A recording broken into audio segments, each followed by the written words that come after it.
大家好，我是 Sirant 在中国. Hey everyone, it's Sirant in China. How y'all doing today? I am doing pretty good. Doing pretty good. I am in a private car on my way to the Bangkok Airport and heading home, heading back to China. My week-long vacation in Pattaya is over, and to be honest, I'm very glad to be going home. I'm looking forward to sleeping in my own bed and all the comforts of being home. And there are a lot of things I do really enjoy about Thailand. The food, the culture, the people are all amazing. But it's substantially different here than it is in China. It is, for some things, it is somewhat cheaper. However, for other things, it's absolutely cheaper still in China. And there's some things that I've just, taken for granted for so many years in China that when I come to other places, including Canada, my own home country, that I forget about. You know what I mean? Like public transportation and things like that is just so much more convenient and easy in China, even in Shenzhen, where it's considered to be one of the more expensive cities in China overall. The cost of living, if you're doing it properly, is actually very cheap and very, very good. But yeah, I'll just flip the camera here so you can see where I'm at.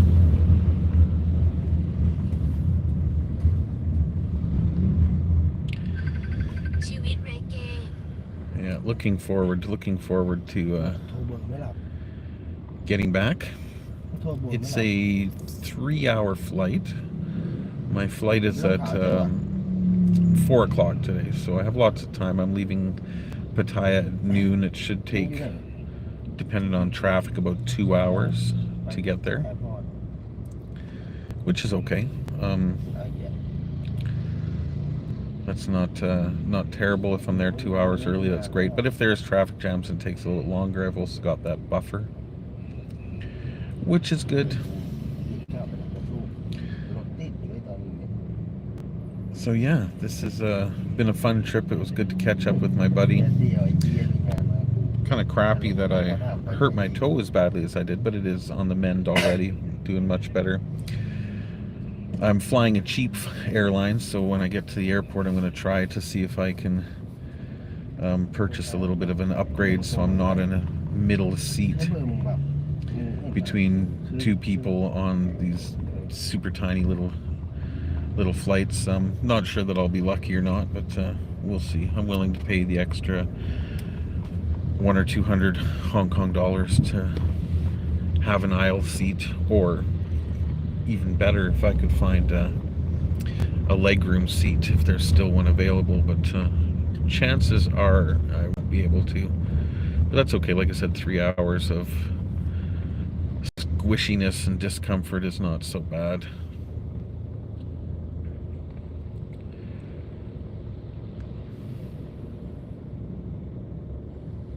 How interesting. A weed cafe with exercise equipment out front of it. Do people actually come smoke and then exercise in the heat? That's a new one for me.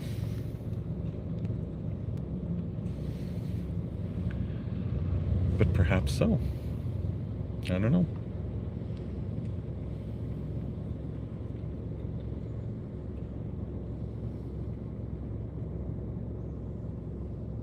Wow, 8 people watching already. That's awesome. I'll have to try to keep up with messages as I'm going. Yeah, this airline, Hong Kong Express, is very, very discount. Of course, the tickets are cheap. However, the seats are typically auto-assigned, so you won't necessarily travel with sitting next to the person you're with unless you book it specifically, and that does require an extra fee. I'm only allowed, with the fare that I'm on, to bring a backpack with me that's 7 kilos or under, which is fine for me. I don't pack heavy. I bring very few items of clothing and then just hand wash when I'm here. But yeah, if you want to pick your seat, it's an extra 100 Hong Kong dollars, and then if you want to pick a legroom seat, it's an extra 200 Hong Kong dollars. So when I get to the airport, I'm going to check in and see if they have any legroom or even just aisle seats available. That's always my preference.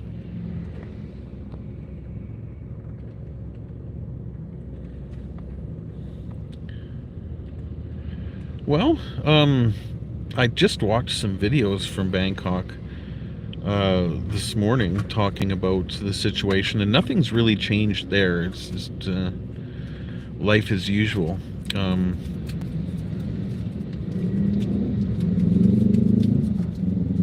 I am really live. But yeah, there have been no real impacts here in Pattaya or from what I can see in Bangkok. My buddy, who I came here to visit this week, however, next week is leaving Pattaya and going to Cambodia. So he may be in for a rougher time, as they may start canceling flights between the two countries. But for me, it should be no problem. But yes, I am indeed live. I'm live inside my my car. I use the same service. I would say every time I come to Pattaya, but I've only come twice. Last year and this year at this time, I have a contact on WhatsApp that provides the cars for me. I just give her the information, and then she'll send the car around to pick me up at the proper time. So that's very handy. I was going to try to take the bus this time just to try it out. It would be 10 times literally cheaper than this private car, but the problem with that is then unless you've got the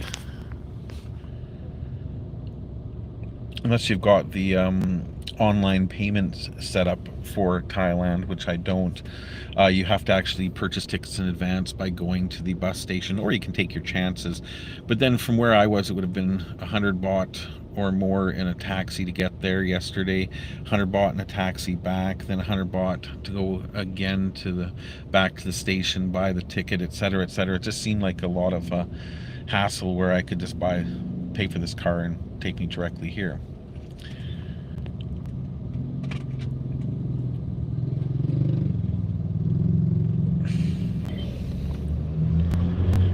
As for teaching in China, absolutely, there are always an abundance of teaching jobs in China.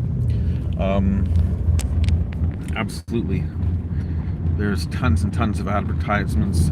If you're looking, one of the sites that I used to use a lot and actually have received work from and still get job offers from to this day is echinacities.com, just like that, just how it's spelled, echinacities.com. They have tons of different jobs, whether teaching or non-teaching, that are on offer in China. So yeah, there's no lack of jobs in that regard. It slowed down, of course, over COVID, but everything is open. Everything is back to normal here in that regard. So absolutely, there's tons of teaching jobs available, and they typically are paying quite well compared to when I first came. When I first came to China, I was paid 5,000 renminbi per month, which is about 1,000 Canadian dollars. But now you can get jobs getting anywhere from, I suppose, depending where you're teaching, what the city is. If it's a smaller city, it might be less, but you can make anywhere from 2,000 to 5, 6, 7,000 if you're a qualified teacher. It's just a matter of looking for the right opportunity. But keep in mind, you can't teach in China without a university degree. Being a native English speaker is just not enough anymore. Well, there are a lot of cities in China. It all depends on what you want. I started off my teaching career here in a small city in China, very much on purpose, because I didn't want to be a part of the expat scene at that time. I didn't plan on hanging out with a bunch of foreigners. What I wanted to do was come and learn the culture and see real life in China, as opposed to the big tourist areas and comfort zones that a lot of foreigners hang out in. Now, that said, there are a lot of foreigners that specifically want to be in areas that cater to foreigners more. Shenzhen, for example, there's one neighborhood called Shekou, where the vast majority of the foreigners in China live. So, or sorry, in Shenzhen live. So if you wanted to be a part of English or foreign in general clubs, hang out with other foreigners, make foreign friends, and just be in that kind of a comfort zone, that would be the place you'd want to do it. However, that said, that area is also ridiculously expensive compared to other areas in Shenzhen as well. But yeah, temperature is a big thing. You know, they wanted to send me, the agent I worked for wanted to send me up to the northernmost part of China, which would have been cold. Homeroom teacher? You didn't have a homeroom teacher in school? In high school and junior high school in China and back in Canada and America, a homeroom teacher is the main teacher. So basically, the homeroom teacher is the one who would do the attendance every day, who would do the announcements of the school, would book things like trips and activities, things of that nature. I've been a homeroom teacher here in English because it was a foreign language school. But yeah, homeroom teacher just means that on top of your teaching duties, you're probably going to have some other duties as well. You may be coordinating with the other teachers, things like that. Yeah, so homeroom teacher just means that you're going to be doing that on top of teaching English. And you'll be obviously be doing that in English. So if it's a smaller school, they probably wouldn't have you doing that, because English wouldn't work for the vast majority of the other staff, and possibly even some of the students. But yeah, if they're paying extra to take attendance every day, I'd say go for it. Why not? All right, we're finally through the traffic jam. Now we're heading towards the freeway finally, so now comes the kind of longer part of the journey. But yeah, it's the quietest slow season in a long time apparently in Pattaya. It's certainly the quietest I've ever seen Thailand in all of my adventures here.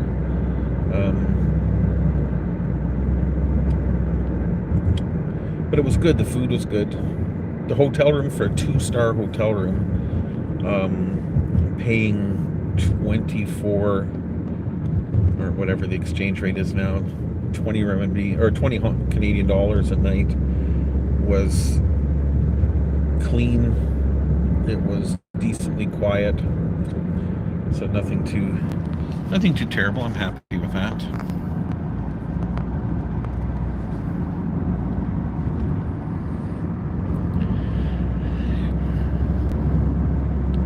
Yes, the 60s would have been the heyday here. The buildings and everything are all still from the 60s, and yeah, the 60s would have been the best time, I think. I was talking about that with my friend the other night.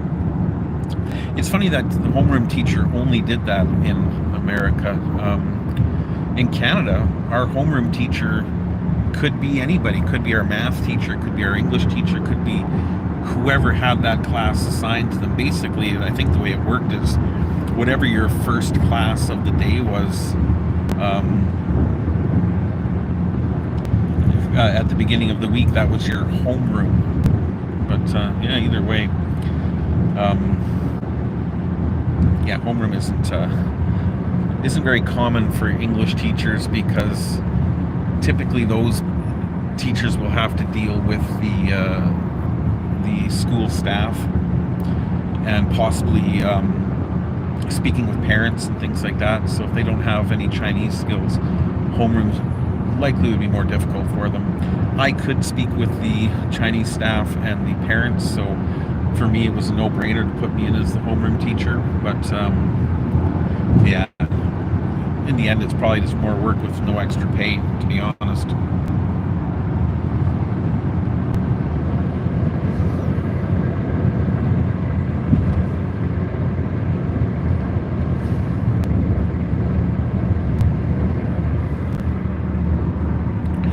Well, the average class size is very dependent on the city and the school. I mean, when I first started teaching in China, I was teaching classes with 60 kids and up, no air conditioning, just fans in the ceiling, which was crazy. But it is what it is. That's how I started out. However, when I was working in the foreign language school, I had classes of about 20. But I think on average, you're looking at 40 to 60 kids as a kind of standard across the board.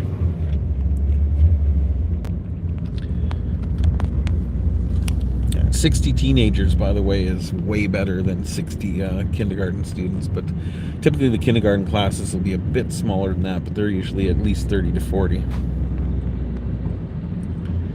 Yep. However, if you're a new teacher in China, you likely will have at least one, if not two, teacher assistants in the class with you that kind of monitor and give the kids shit. They never did with me. I never really had teacher's assistants. They'd start off with me and then realize that because I'd been teaching as long as I had, that I knew what I was doing and I was able to get the attention of the kids very well. So they tended to like me because the TAs could just disappear midway through class and know nothing would explode.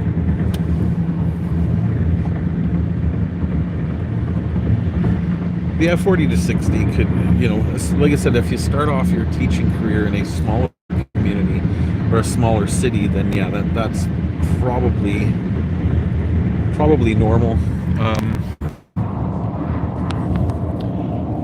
My first teaching job in the big picture was very, very difficult because it was in a smaller city and I was part of an experimental program. And yeah, so the kids didn't necessarily want to learn English. They just were being pushed into it, so that made it challenging. And as far as curriculum goes, that's the funny part. Typically, schools will have some manner of curriculum created for you. However, others won't, or you can opt to create your own curriculum. Again, it kind of depends on the school and what you're getting paid. I mean, if I was getting paid 20 to 25,000 renminbi a month, I certainly wouldn't be creating curriculum and doing all that extra work working within their system. However, if they were paying me 35, 40 or then I would definitely consider building a curriculum. And I have built my curriculum and I saved it all. So I actually have an entire junior middle school class lesson set up for 2 years worth of studies that I could always fall back on. But yeah, typically it's not that challenging to be the English teacher anyway.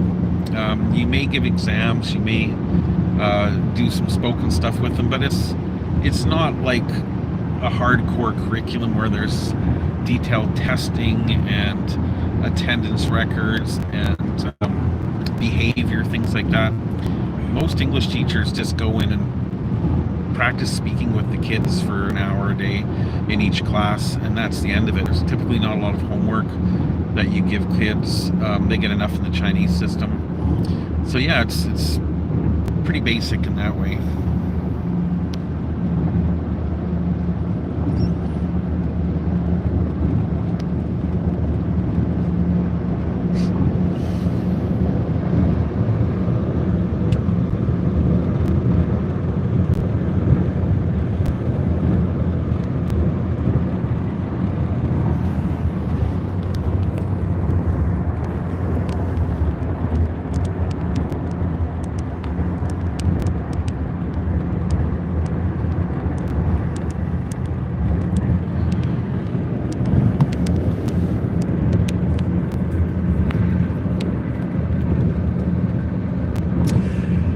In the case with 60 kids, you do it the Chinese system, where there's just a lot of repetition and game playing, essentially, right? When there's that many kids, you get them to read from the book, answer the questions.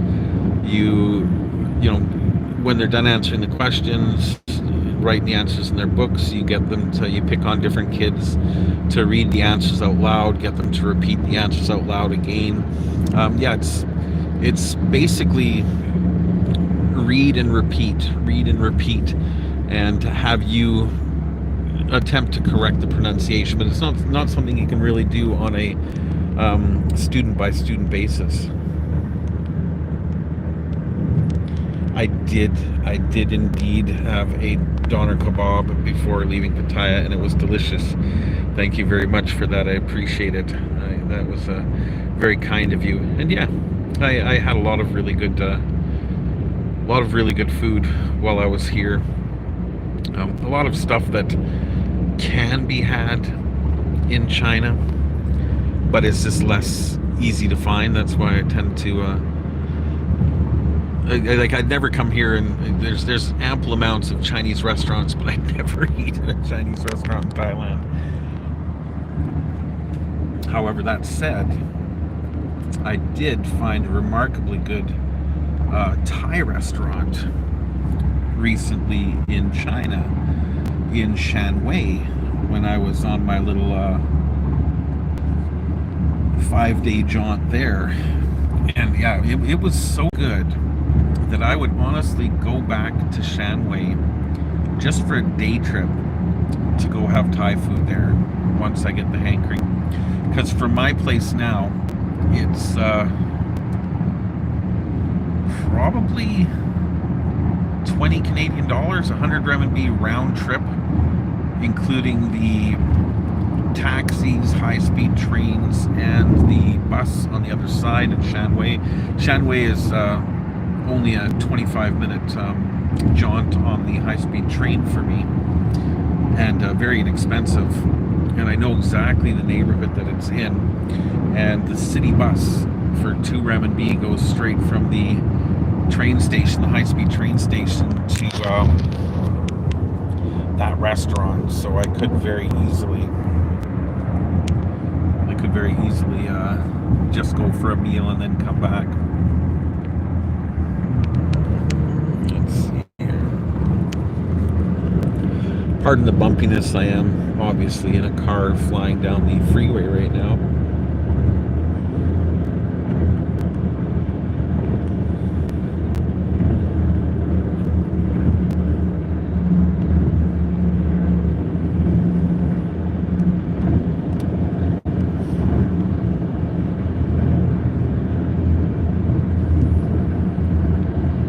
I had a relatively good week for weather too. It sprinkled rain a couple times after the typhoon passed through that followed me from China, and then the past couple days, early in the morning, it's just been dumping buckets of rain, just massive rainstorms, and then later in the day it kind of calms down. So that's been really good. I got really lucky in that regard.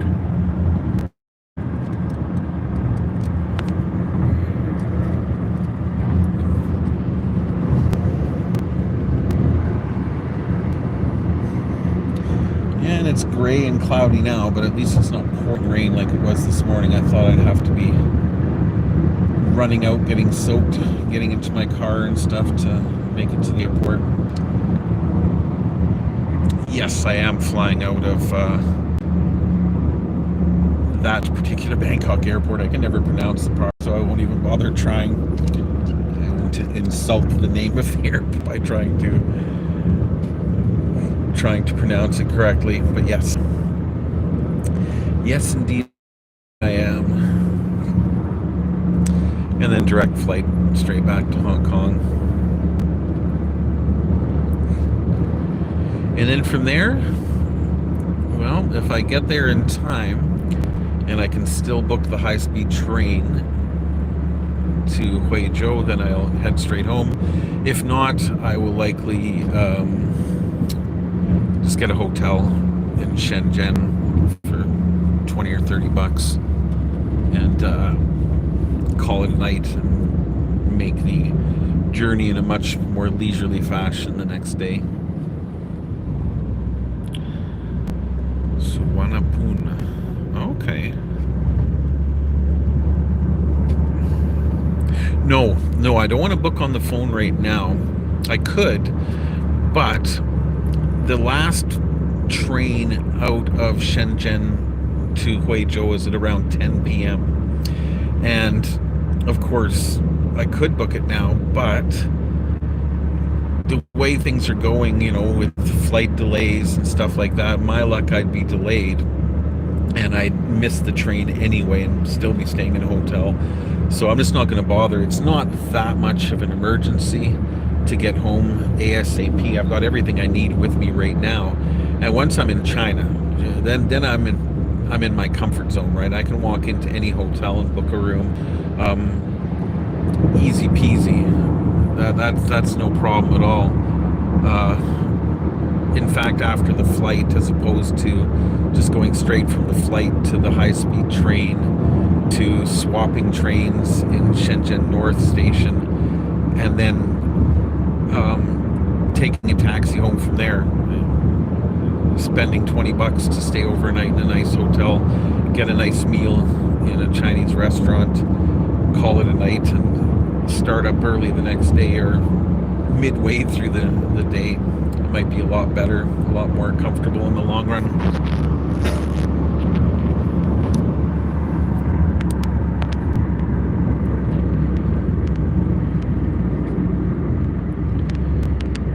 Yeah, no rush. Once I'm back inside China, it's all good. It's all good. Chinese hotels in general, for the same price as I paid for this one here, are 100 times better, 100 times nicer. Yeah, so I'm actually like I said, I'm not going to rush. I'm considering just staying an extra night in Shenzhen just because. Arrive home tomorrow nice and fresh and well rested.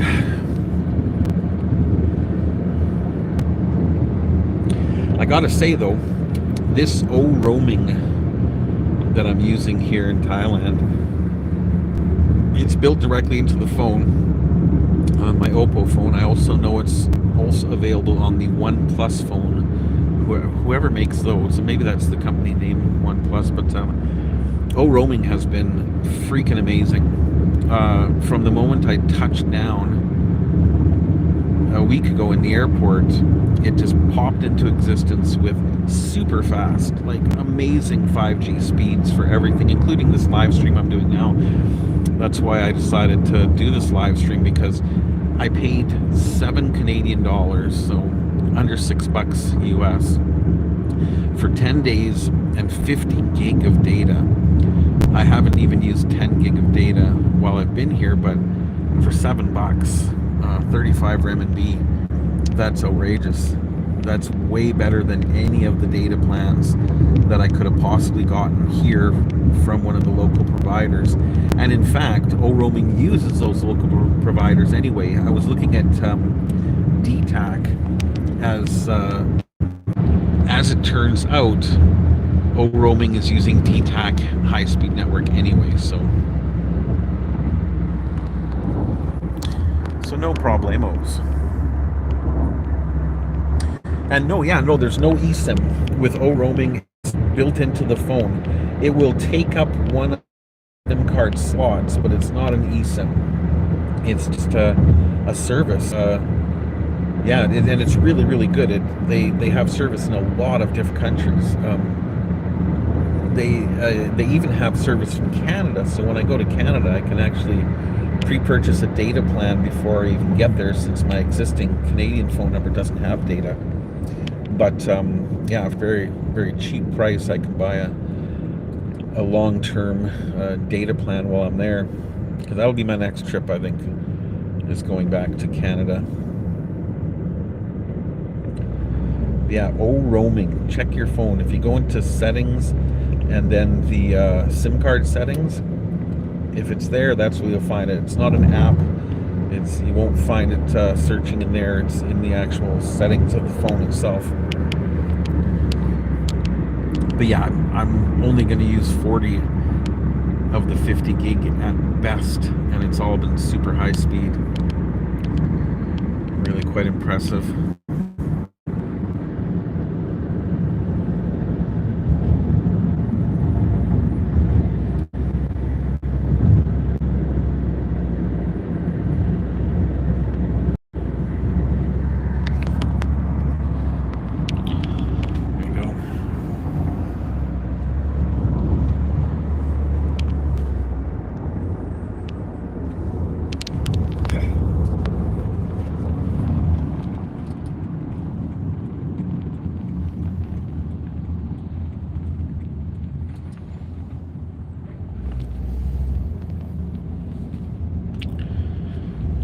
Slower traffic today on the freeway. It is a holiday here today in Thailand. I believe it is the King's birthday. I don't know that that would affect the airport too much necessarily, as this would be considered the end of the holiday. So I don't know if there'd be that many people flying out. There might be quite a few flying in.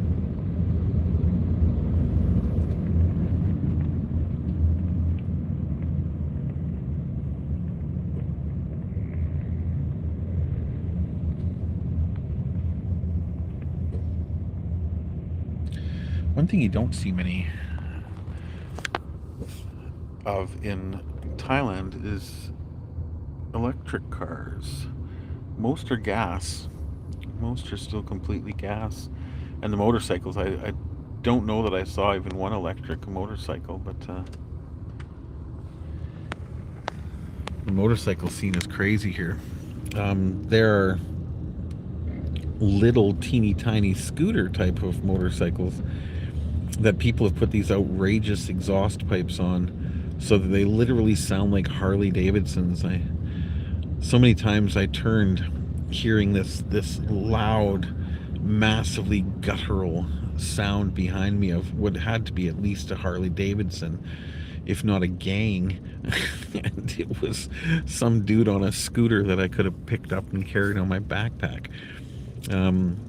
Just crazy.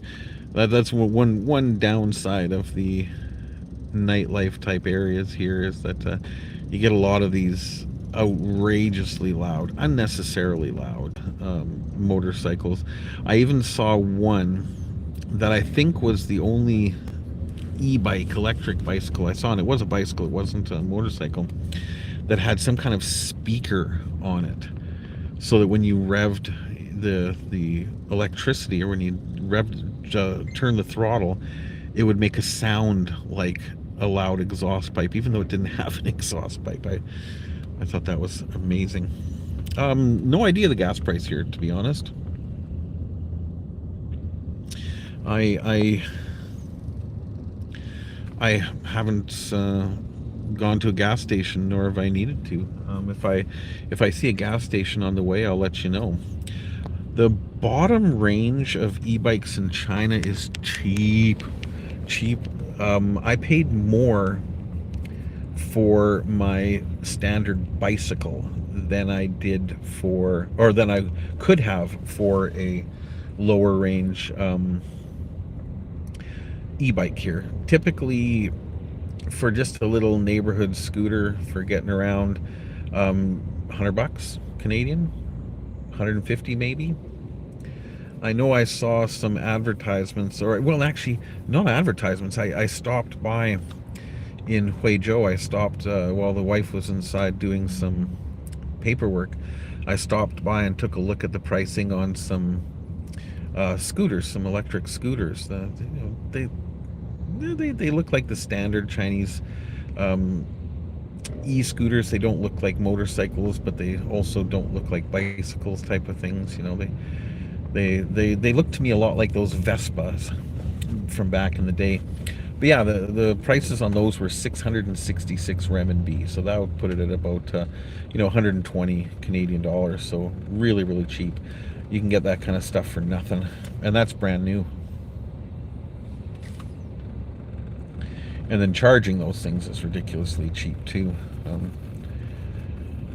Our vehicle is a hybrid, and so we, for the most part, only keep half a tank of gas in it to reduce the overall weight, because for 99% of our driving, it's all done with electricity. Oh, here we go. This is why the highway is slowed down. A little fender bender. Oh yeah. Oh yeah. That's a fun way to spend your vacation. Standing on the highway, looking at the damage from the 5 or 6 car pileup on your vehicle. That's gotta suck. It's another reason I don't typically rent cars or vehicles when I'm here. I will just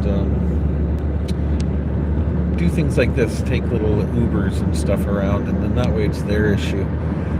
Worst case scenario, if he got into a fender bender, I just get him to call me someone else to come and pick me up and continue the journey while he dealt with the hassle of it.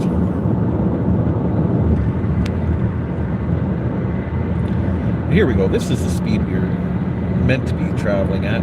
And yeah, so this will slow down the arrival to the airport a bit, but I am one of those travelers who always leaves early and would rather wait an extra hour at the airport than be one of those poor suckers that's running through the airport going, oh my god, where do I gotta go? Where do I gotta check in? Oh my god, the flight's leaving, Ah! I love to see that, people panicking in the airport and train stations because they've arrived late, or oftentimes these days they're playing on their phones and don't realize that their train has arrived, just amusing as hell. But yeah, no, I prefer to have a nice comfortable buffer zone. I can always sit and listen to music at the airport for a little bit longer than not have to worry about not making it to my gate on time before they take off and having to deal with the whole hassle of rebooking and yada yada. So yeah, this is good. We're back on our way.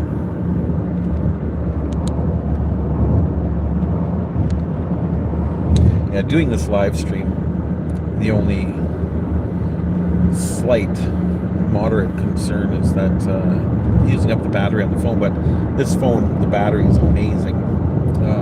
I can go 2 or 3 days easily while recording and streaming and stuff without draining the battery. And I do have a battery pack if necessary, but I do need to make sure I have entertainment available on this particular flight, because as it is a discount airline, there's no seat back entertainment, no music, no videos, no nothing. They don't even allow outside food and drinks, so you can't drink your own water or bring your own snacks on board. You've got to even buy bottled water for 10 Hong Kong dollars a bottle, which I think is crazy, but it is what it is.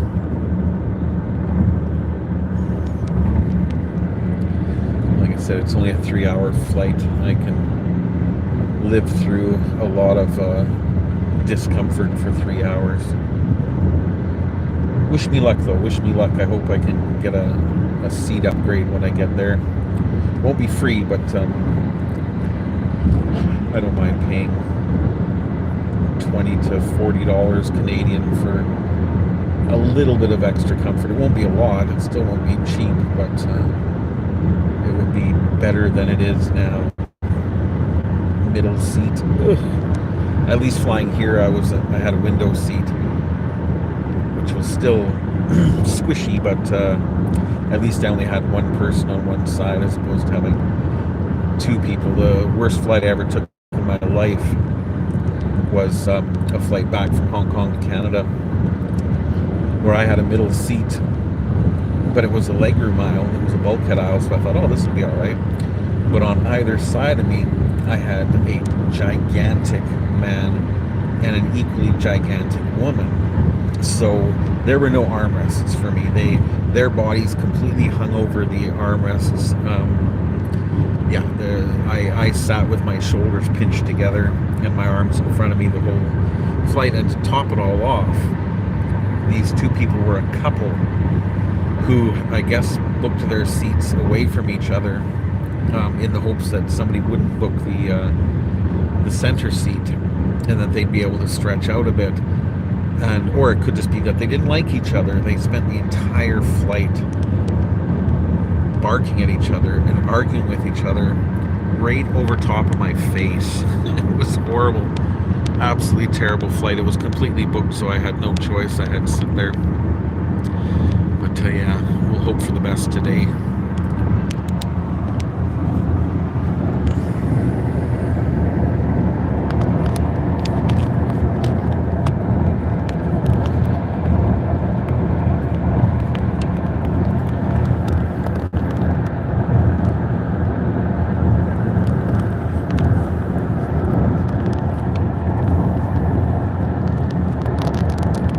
Trying to get the phone into a semi-comfortable position while everything's flying by as opposed to just holding it in my hand.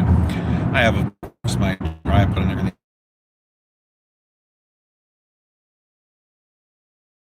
all pass. So I had an entire week's trip in there. And like I said, I don't mind doing a little hand washing. I bought a little 4 renminbi 75-cent bucket and $1.50 worth of laundry soap, so I could just do my own laundry here, bring enough clothes for 3 days, and then every couple days just wash a few items. Works out just fine. They also have laundry services, but they're expensive.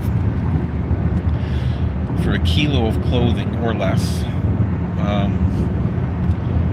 my buddy paid 160 baht, which I find outrageous, because that would be 33 renminbi, which would be $6 or $7 Canadian for a kilo of laundry. And considering I only had a pair of shorts, 2 t-shirts and some underwear at any given time that I would be washing, I wasn't going to be paying 160 baht a few times a week for that. No way.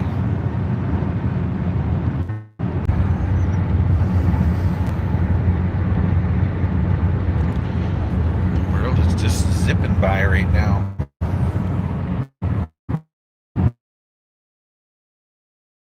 This may be 11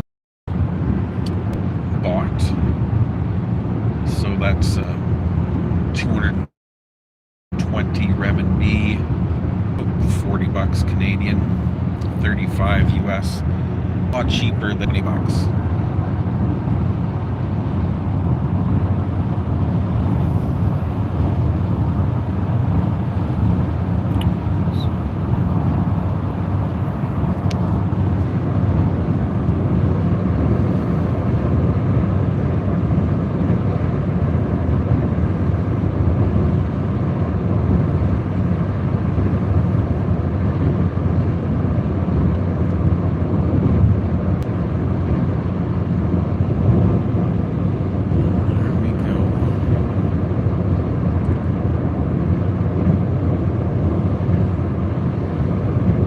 Hello to anybody who might be watching, by the way, from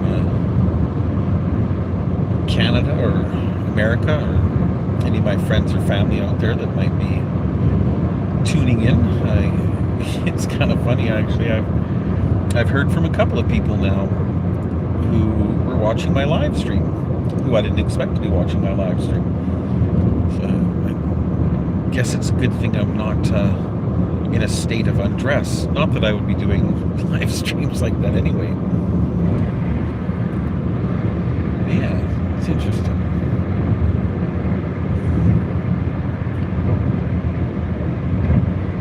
The only downside of doing a live stream with your main phone is that you can't do things like look up other applications, right? I can't look at Google Maps to see where I am in relation to Pattaya and Bangkok at the moment. Though it doesn't really matter in the big picture, does it?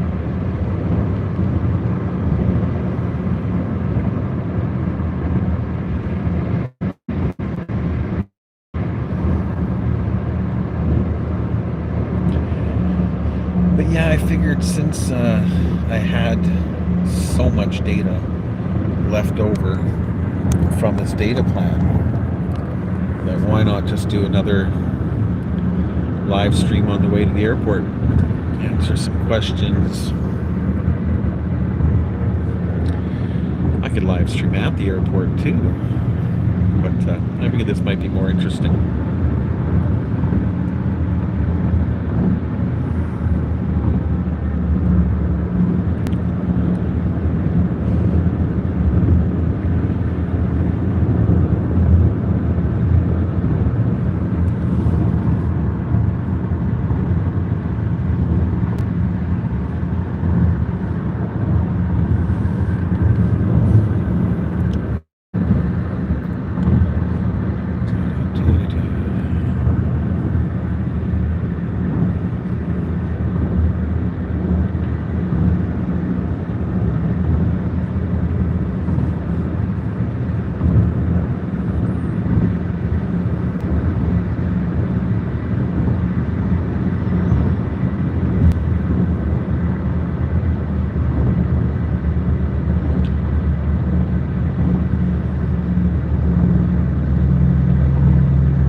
It seems like some of the viewers are dropping off. They've got stuff to do, or perhaps it's just a little late at night wherever you happen to be, but that's fine.